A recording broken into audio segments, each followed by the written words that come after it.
there's no disrespect to that word. If anybody can have an open mind and understand what pedigree means, I know it's in me. A lot of people say they got that pedigree, but when they tested that pedigree, it comes from a pit bull to a chihuahua.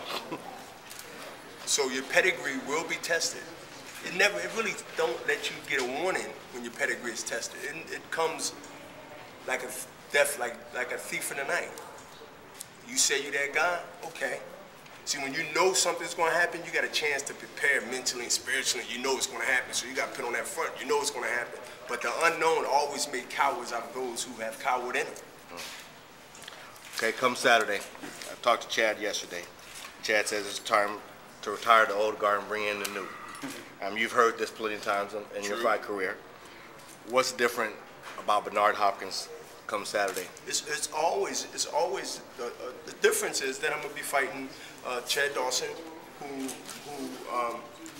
who have plenty of credentials, who believe he's the guy, like many others, and I have to and will prove him wrong.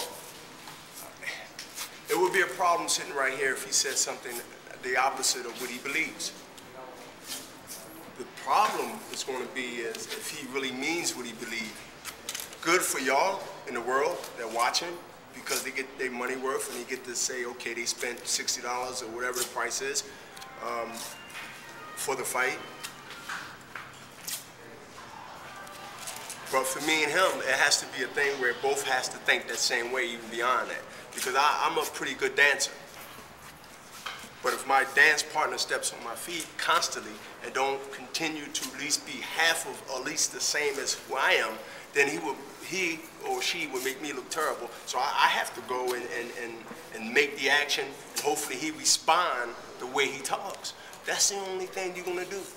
And when that happens, what you have now is a candidate for fight of the year, round of the year, and I'm already knocking on the door to make history and be the oldest fighter of the year. If you tally up where we at in the year right now, this is October, you figure you got Pacquiao and you have maybe one more major fight, Amir Khan. Right. So I'm not saying I want a favorite, but I got a chance to seal the deal come this Saturday on pay-per-view.